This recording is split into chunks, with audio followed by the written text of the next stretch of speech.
Before we start, just a quick reminder to hit that subscribe button. Only 2% are subscribed. At 1,000 subscribers, I'll be posting a special video.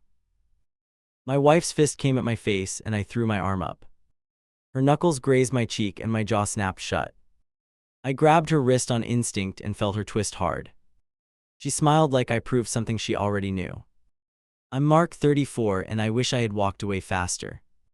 My fingers locked tighter than I meant them to. Let go. Her eyes stayed flat while she yanked. I let go anyway and she stepped in closer. She drove her palm into my chest and I slid back. You're not leaving. Her voice stayed almost calm. I lifted both hands like that would fix anything. She laughed at my hands and came again. You know that moment when your brain goes blank? I kept telling myself this was just another fight. I told myself I could talk her down if I stayed soft. Then she clipped my mouth and my teeth clicked together. I tasted blood and my pride did this ugly flare. I heard my own breath get fast and thin. Stop. The word sounded weak in my throat. She leaned in like she wanted me to say it again. She hit my shoulder and then my ribs. Not hard enough to drop me, just hard enough to sting. I backed toward the hall and she followed tight. Her hand lifted again and I finally raised my voice. Are you serious right now? My words came out sharp. She pointed at my face like I was the problem. You're always the victim. Her mouth curled with disgust. That line landed worse than the hits. I tried to step past her and she cut me off. Her forearm slammed into my chest and I stumbled. I grabbed the doorframe to keep my balance. She snapped her fingers near my eyes like I was a dog. My brain kept doing math I hated. If I touched her again, I would be the villain. If I did nothing, I would keep bleeding in silence. I stood there frozen and she saw it. Hit me. She opened her arms like an invitation. Her chin tilted up and she nodded toward the counter. A small camera sat there and it suddenly mattered. She wanted a moment she could show someone later. I shook my head and tried to breathe slower. I'm not doing this. My voice cracked on the last word. She slapped me again and my ear rang. The room went quiet except for my pulse. I grabbed her wrist again and she twisted free. Her nails raked my forearm and I sucked in air. She pushed her face close and whispered, "Do it." That whisper felt like a match near gasoline. Then she swung with her whole body and I snapped. I drove my fist forward once and it connected. The sound was dull and final and my stomach dropped. Her feet staggered back and my hand went numb. She stared at me like I confessed to something evil. I stared back like I could rewind my own arm. I didn't mean. The words died before they formed. Her mouth opened and no sound came out at first. She touched her jaw and then looked at my knuckles. Her eyes shifted from hurt to something colder. I took a step toward her and she flinched on purpose. That flinch felt staged and it scared me. She backed up slow and her breathing turned shaky. Not panicked, more like she picked a rhythm. Her hand slid into her pocket with this steady calm. When she pulled out her phone, my throat closed. She lifted her phone fast and aimed it at me. Her thumb tapped the screen like a reflex. I took one step back and she tracked me smooth. Say you hit me again. Her smile stayed steady.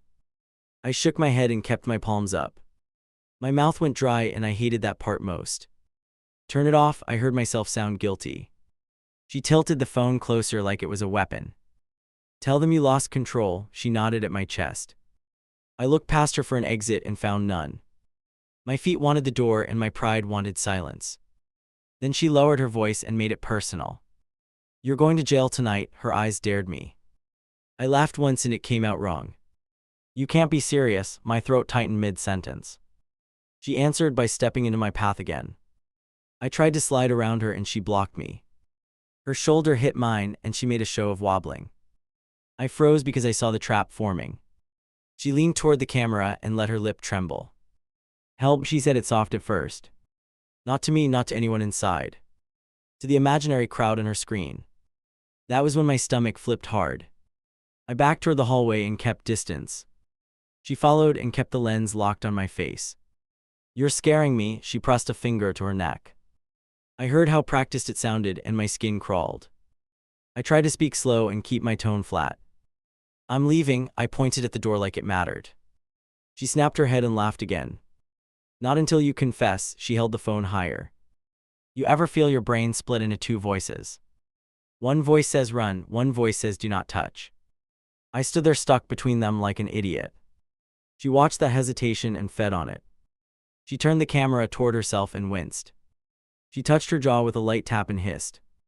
Then she angled ZK to me and changed her face. Her eyes went wide like she found a monster. Look at him, she gestured at my clenched fist. I opened my fingers to show I was empty. She stepped closer anyway and forced me into frame. My pulse slammed when I realized what she wanted next. She started pacing and kept talking at the lens. Years of this, she nodded like she remembered details. I heard that line and my mind went blank again. It was new, it was also smart. I tried to cut in and she raised one finger. Like a teacher shutting down a kid. Don't interrupt, her eyes flicked to me and back. I bit my tongue so hard it hurt. She moved toward the door and set herself between me and it. You're not going anywhere, her voice turned cold. I took another step back and she matched it. Then she lifted her free hand and slapped her own cheek. The sound hit my ears like a gunshot. My body jerked forward without thinking. I stopped short because I saw the camera watching. She smiled for half a second and hid it. Why did you do that? My voice cracked again. She whispered, now they'll believe me. I felt my face go hot with panic and shame. Then she shouted toward the hallway like someone was there. Get away from me, she yelled it sharp and loud. The volume made my instincts scream to run. I stepped back further and hit the wall. Her eyes flicked toward the ceiling like she listened. I heard footsteps from upstairs and my gut sank. She kept yelling and kept filming the whole time. I tried to calm her down and she cut me off. You did this, she stabbed the air at me. My mind started grabbing for anything that could save me. I looked at my arm where her nails left lines. I lifted it toward the camera and she pulled the phone away. Don't fake injuries, she said it like a judge. I tried to push past her again and she shoved me. Not hard, just enough to make me step forward. She jerked back fast and made her eyes glassy. The act was getting better every second. A knock hit the front door and she lit up. She spun the phone so it caught my face up close. Tell them you attacked me, she mouthed it with hate. Then she called out, I'm okay, like a signal. I stood still because any move looked wrong now. My heart hammered and my thoughts went sloppy. She opened the door with the phone still rolling. That was when I saw her plan was already finished. The front door swung wider and 2 uniforms filled the opening. She stepped aside fast and pressed herself to the wall. Her hand lifted the device like evidence already packaged. I stayed still and felt my options shrink. Sir, hands where we can see them, one officer angled left. I raised my palms and kept them high. She let out a shaky breath that sounded timed. Then she started crying like a switch flipped. You need to arrest him, her voice hit a perfect pitch. She tilted the screen toward them and sniffed hard. The taller officer leaned in and his jaw tightened. The shorter one watched me like I was ticking. I tried to speak and the taller officer cut me off. Not right now, his hand stayed near his belt. I nodded too fast and hated how obedient I looked. You ever feel guilty without even confessing? She turned the device so the video replayed again. I saw myself in it and my stomach turned. All it showed was me stepping forward at the wrong time. Her part of the scene stayed off frame on purpose. See, she pointed at the screen with trembling fingers. The shorter officer asked if she needed medical help. She shook her head and pressed her sleeve to her jaw. That sleeve move felt rehearsed and it burned me. I lifted my arm and showed the nail lines. There from her, I kept my voice even. The taller officer glanced for half a second. Then his eyes went back to her face. She took a breath and added new details fast. He cornered me, she swallowed like she was brave. He threatened me, her gaze flicked at me for effect. I stood there stunned because none of that happened. I heard myself start to argue and I stopped. Every sentence sounded like an excuse in my head. So I tried one clean line. I want to leave and cool off. The shorter officer stepped closer and blocked my path. Turn around, his tone stayed flat and final. My wrists went behind me on instinct. That was the moment I knew I was cooked. Cold metal closed and my shoulders tightened.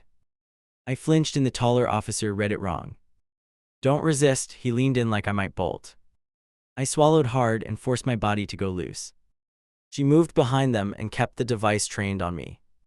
Her crying softened into something almost curious. She took one step closer and then acted scared again. I watched her face change and felt sick. "Tell them what you did," she mouthed it at me. I shook my head and stared at the floor. The taller officer asked her to step back. She obeyed and still kept recording. The shorter officer asked if there were weapons in the home. I answered quick because silence looked worse. No, my voice sounded small and thin. She made a little gasp like I lied. The taller officer asked what started it. She launched into a story with clean beats. I caught a phrase and my stomach dropped. She used my words. Stuff I said in private now turned into threats. I tried to explain the self-hit in the cheek. My mouth opened and I shut it again. The shorter officer gave me one warning look. So I kept quiet and watched her build the case. A neighbor's head appeared at the doorway from the hall. He looked at me, then looked away fast. She waved a hand like she was embarrassed to be seen. That neighbor vanished like he wanted no part of it. The officers walked me toward the door and she followed. Her voice got soft behind them, almost sweet. I didn't want this, she dabbed at dry eyes. I stared straight ahead and tasted bile. Outside, the taller officer guided me toward the car. The shorter one stayed back with her for a quick talk. I caught a few words like video and afraid. Then the shorter officer nodded like the decision was easy. As they put me in the back seat, she leaned close. Her face stayed calm and her eyes stayed hard. She moved her lips without sound, just for me. I read it clear anyway, this was only the first move. The gate clanged shut and my legs went weak. A deputy pointed and I moved where he wanted. My wrists burned where the cuffs had sat. I kept expecting someone to yell mistake, nobody did. A guy on the bench glanced up and smirked. Domestic, he tapped his own cheek and laughed once. I stared at the floor and swallowed my anger. That little laugh followed me like a stain. They took my laces and my dignity in one motion. I wanted to argue, then I pictured the video again. So I shut up and sat down like furniture. Silence felt safer than words, which is insane. The first call went to my brother and my hands shook. He answered fast and then went quiet for a beat. You hit her, his question came out cautious. I bit back a scream and heard myself sound guilty. I defended myself, the line felt thin in my mouth. He exhaled and I heard him pace on his end. Okay, he dragged the word like he did not believe it. Then he asked if I could post bail like that was normal. Hours passed in chunks I could not measure. Every time a door opened, my chest jumped. I watched men come and go like a conveyor belt. My turn finally came when I stopped hoping. A deputy called my last name and I stood too fast. He walked me down a hall and stopped at a small booth. A woman in a blazer waited with a tired face. She slid papers forward like this was routine. Public defender, she held up a pen and nodded. I signed where she pointed and tried to breathe steady. Tell me what happened, her eyes stayed on my hands. I started talking and heard how bad I sounded. I kept it short because panic makes you ramble. She hit first, I lifted my arm to show the scratches. The defender leaned in and actually looked this time. Then she asked the question that cracked me open. Do you have proof besides your skin? I blinked because I had nothing ready. My mind grabbed at that self-slap moment. I realized it meant nothing without video, and she knew it.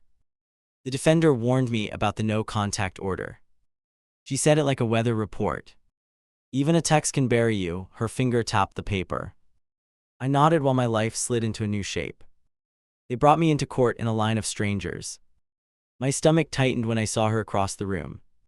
She wore a soft face and held a tissue like a prop. She did not look at me until the judge arrived. When she finally looked my way, her eyes went calm. Not scared, not hurt, just certain. She pressed the tissue to her cheek with a slow hand. That slow hand told me she felt untouchable. The judge asked if she felt safe going home. She nodded and made her voice tremble on cue. I'm terrified, she clasped her hands like prayer. The room leaned toward her like gravity.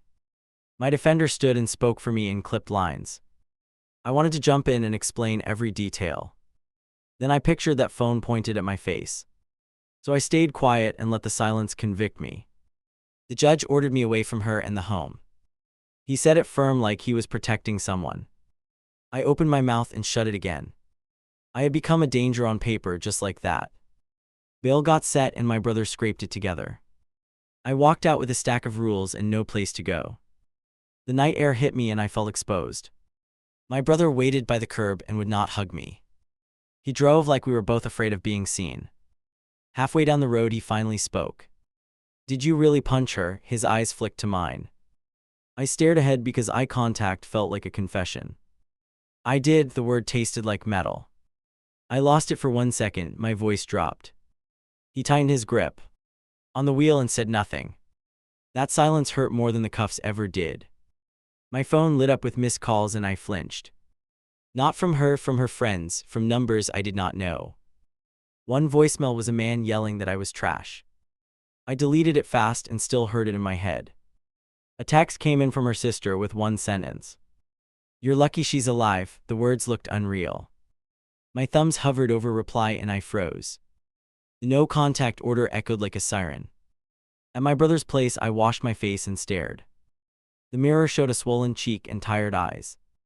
I wanted to take pictures, then I felt stupid doing it. Then I remembered the defender's question and my shame shifted. I snapped photos of the marks and sent them to my brother. No message, just proof without drama. He stared at his phone and his jaw clenched. "Okay," he said it softer this time, and I needed that. Sleep did not happen, not really. Every time I closed my eyes I saw her filming. I kept hearing her voice saying I would go to jail. Then my phone buzzed again and I sat up hard. A new message appeared from a number I knew too well. No name, no emoji, just a line that made my blood run cold. "You touch me again and I'll end you." The threat sat there clean and simple. My screen lit up again and my hands went rigid. A new message popped in from another number. "Meet me and fix this." No greeting, no softness.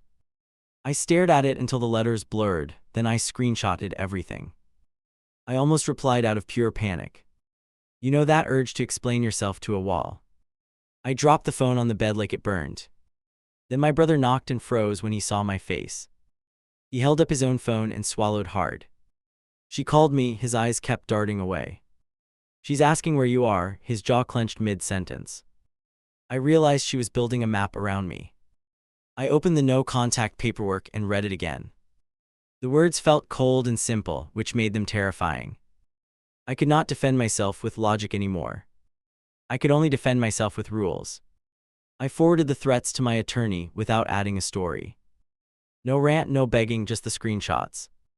A minute later my phone rang and I answered too fast. "Do not respond." Her voice hit my ear like a warning bell. She told me to document every attempt. She told me to keep my distance like my life depended on it. Then she paused and lowered her tone. "She is trying to bait you." That line landed like a punch. I drove to the courthouse with my brother watching the road. My leg bounced the whole way, and I hated how obvious it was. At the metal detector, I almost joked to breathe. The guard did not smile and I shut up. A clerk slid forms at me and pointed at blank spaces. My pen shook and I pressed harder to hide it. I wrote out the threat word for word. Seeing it in my handwriting made it feel more real. They told me to wait for a judge to review it. I sat in a plastic chair and kept my head down. Every time a door opened, my body jumped. Then I heard her voice behind me, soft and close. "I miss you." She stood near the hallway corner. She wore a sweet face like nothing happened. My pulse spiked and my skin went tight. She smiled wider when she saw me stiffen. I stood up and backed away without a word. She followed 2 steps and lifted her hands like surrender. "Look at him," her voice carried on purpose. I felt eyes turn toward me from strangers nearby. My brother stepped between us and held out a palm. She tilted her head and acted wounded. "I just want peace." She touched her own cheek lightly. That gesture made my stomach twist all over again. A bailiff walked over and asked what was going on. She started to cry before he finished the question. I held up my phone and showed the no-contact order. The bailiff's eyes sharpened and her crying paused. He told her to step back and she obeyed fast. Her face changed in a blink when she turned away. She mouthed something at me without sound. I did not need sound to understand the hate. The judge signed my request and I felt no relief. That surprised me more than anything. I expected victory. I got a new set of fears. I walked out holding papers that could still fail me. In the parking lot, my phone buzzed with a voicemail. I listened with my thumb hovering over delete. Her voice came through calm and steady. Meet me tonight or I'll tell them everything. Everything's that word kept looping in my head. Did she mean more lies or more truth? I saved the voicemail and sent it to my attorney too. My brother watched me and finally nodded like he got it. 2 days later, the detective called and asked for my time. His tone stayed neutral, which scared me more. He said they had more footage from the incident. I almost dropped my phone when he said neighbor. I met him in a small office and kept my hands folded. He slid a tablet across and played a clip. It showed the doorway angle from the hall, and it showed her slapping herself before yelling. I felt heat rush into my face, and I hated that reaction. Part of me wanted to cheer, which felt disgusting. Another part wanted to throw up from the whole thing. The detective watched me like he expected anger. You didn't know about this, he leaned forward. I shook my head and my voice came out rough. I thought nobody saw. I stared at the screen again. The clip kept playing and it looked worse each time. He asked about any other messages. I opened my gallery and scrolled with numb fingers. Threats, demands, a fake apology that turned mean fast. He watched the timestamps and his eyes narrowed. My attorney filed a motion within a week. That sentence still sounds unreal when I write it. We were no longer begging to be believed. We were bringing receipts and she did not know yet. Her next move came the day before the hearing. A mutual friend called and asked me to meet. He sounded uncomfortable and kept clearing his throat. She wants to talk in public, he said it like a compromise. I told him no and my voice stayed flat. He sighed like I disappointed him personally. Man, you hit her, he let that accusation hang. I felt shame rise, then I swallowed it hard. I did once, I forced myself to say it. I should not have, the words hurt but they were true. And she set the whole thing up, I kept my tone steady. He went quiet and I heard his breathing change. What do you mean set up, he asked slow. I told him about the hallway clip and the threats. Not as a speech, just a list of facts. He cursed it under his breath and ended the call fast. That night she tried a new tactic. A number I did not recognize sent a photo of our house. No message with it, just the image.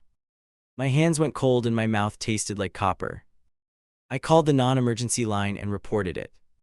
The operator asked questions in a tired voice. I answered everyone and kept my words short.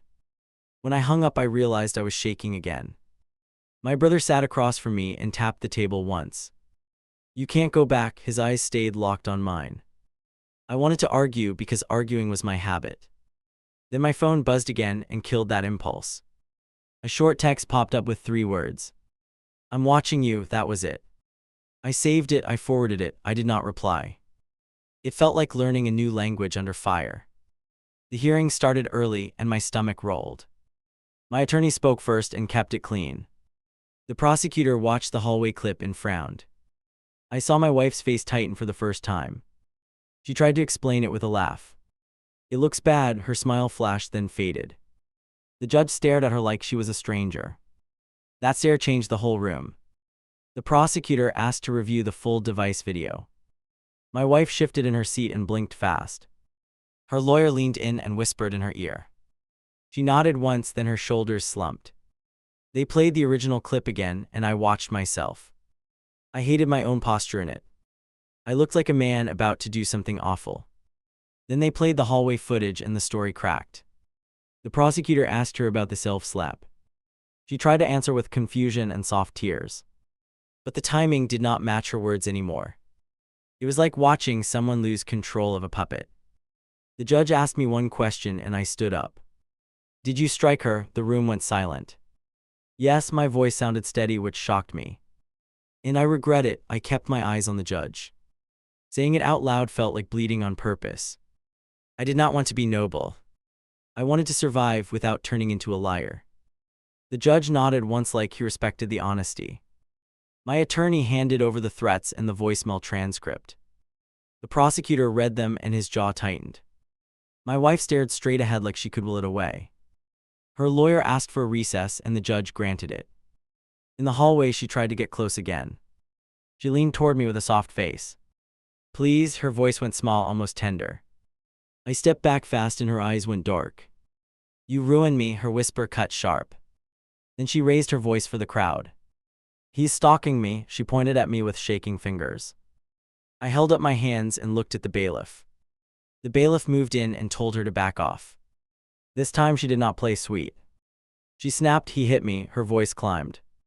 The bailiff's face stayed flat and she hated that. Back inside, the prosecutor offered a deal I did not expect. They would drop the main charge if I took a program. Anger management, no contact stays, no weapons allowed. It felt unfair and fair at the same time. I wanted to scream that she should be punished too. Then I remembered my fist connecting. I signed the deal with my hand still trembling. The pen scratched the paper like a quiet surrender. After court, I sat in my car and stared at the wheel. My brother waited outside the window and did not rush me. You ever feel relief mixed with grief? That's what filled my chest, heavy and ugly. The divorce filing came next, and it felt like stepping off a cliff. I moved my things with a friend present, no drama. She watched from the porch and kept her arms crossed. She wanted a reaction, and I refused to feed her. She tried one last time in the driveway. "Say you're sorry," her voice went syrupy again. I kept walking and did not answer. Behind me, her tone flipped into pure rage. "You think you won," she spat the words. I got into my car and locked the door fast. My hands gripped the wheel so hard they hurt. Then I drove away while she screamed in my mirror.